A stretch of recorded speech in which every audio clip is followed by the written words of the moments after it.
Jadi sebenarnya mendekatin yang jawabannya Mas kan sampai Mas Nano. Jadi konsumen itu kan sebenarnya tujuannya dari perusahaan. Jadi kita punya bisnis apa itu kan tujuan utamanya. Oke lah, mungkin kita pertama kali kita sebagai pemilik bisnis atau pemilik usaha itu pengennya kita mendapatkan penghasilan kan, mendapatkan keuntungan. Tapi sebenarnya ada satu tujuan lain, yaitu kita apa? Ayo kira-kira tahu nggak? Tujuan yang lain itu yaitu kita memuaskan keinginan pelanggan, ya kan? Kita memenuhi kebutuhan pelanggan. Oleh karena itu kita menyediakan jasa. Makanya andai kata di sini nggak ada yang namanya konsumen, itu ya percuma. Kita buat apa punya bisnis jasa kalau misalnya nggak ada yang beli. Misalnya kita buka restoran, kita misalnya gini, kita buka restoran yang jual daging babi di Arab Saudi. Kira-kira masuk akal nggak? Gimana?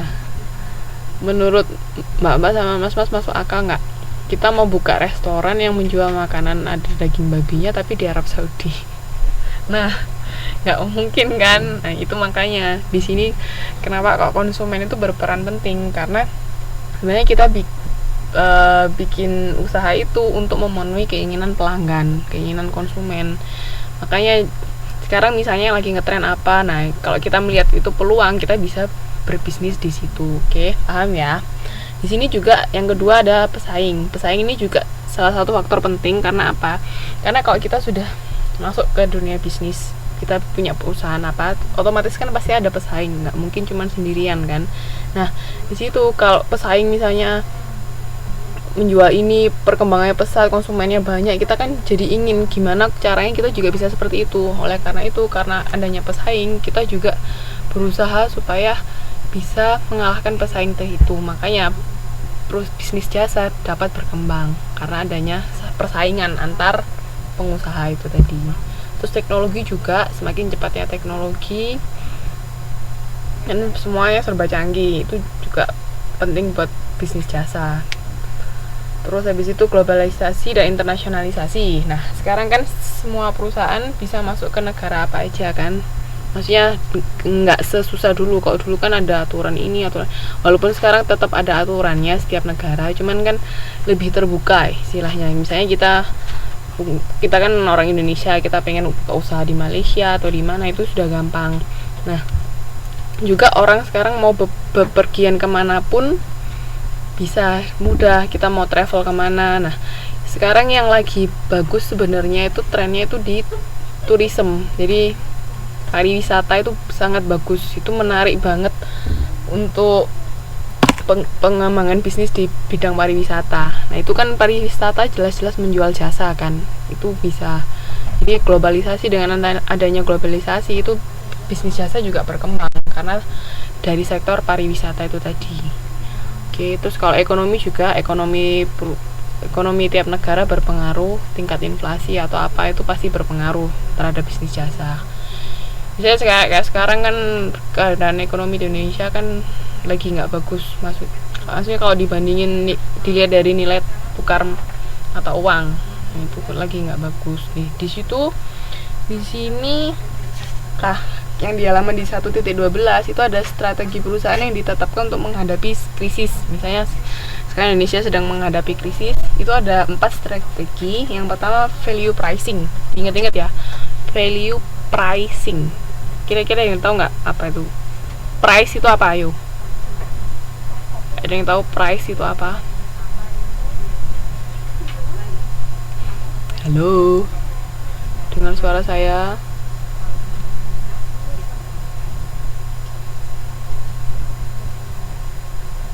Istilah-istilah bahasa Inggrisnya tolong dipahamin ya.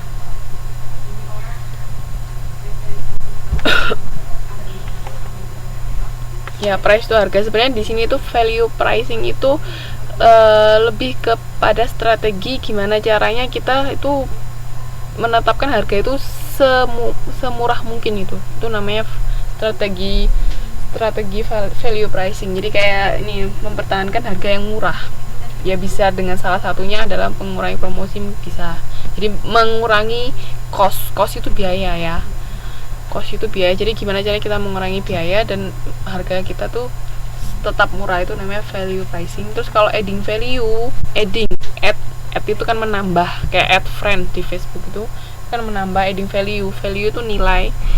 Jadi di sini kalau kita misalnya kita bisnis ini kita punya nilai lebih di mata pelanggan, itu bagus. Misalnya kita bergerak di perusahaan restoran ya, bidang restoran. Kita punya restoran.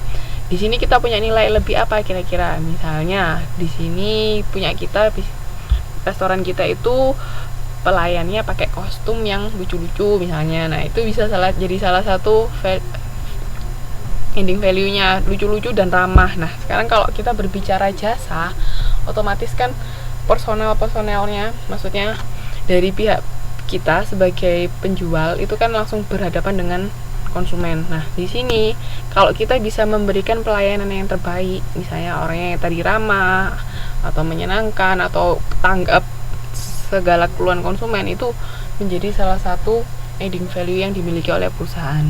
Nah, jadi di situ tuh ada nilai tersendiri yang konsumen tuh suka dari perusahaan kita.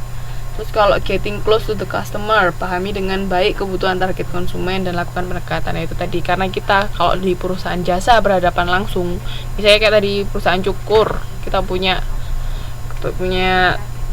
jasa cukur, kan nggak mungkin juga misalnya kita mau cukur di sini tapi yang nyukur di sana, itu kan nggak mungkin. Jadi kita berhadapan langsung sama konsumen.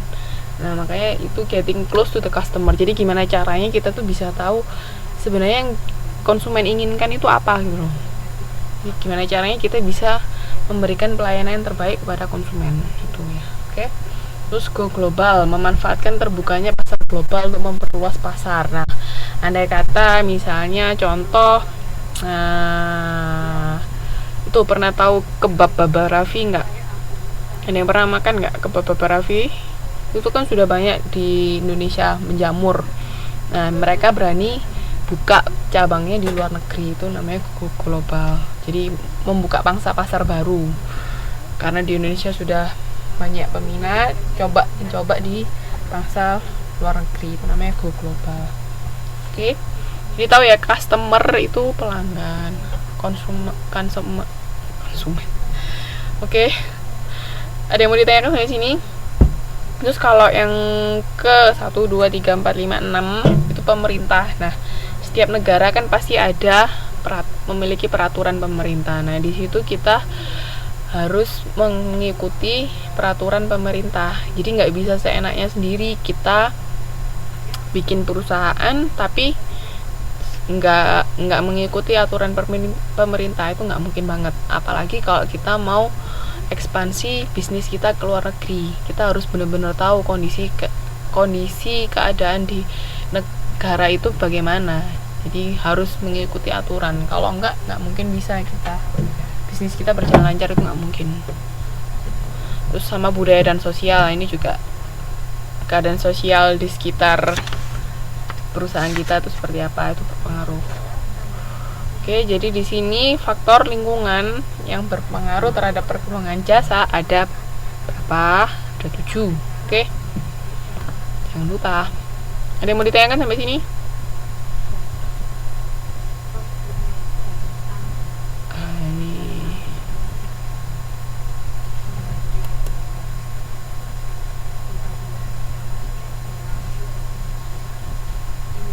Oke, nggak apa-apa Mbak.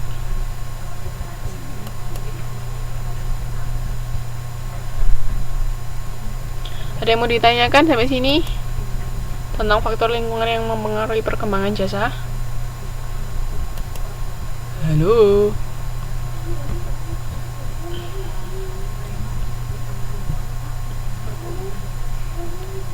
Ayo sebutkan lagi 7 faktor lingkungan. Jangan lihat buku.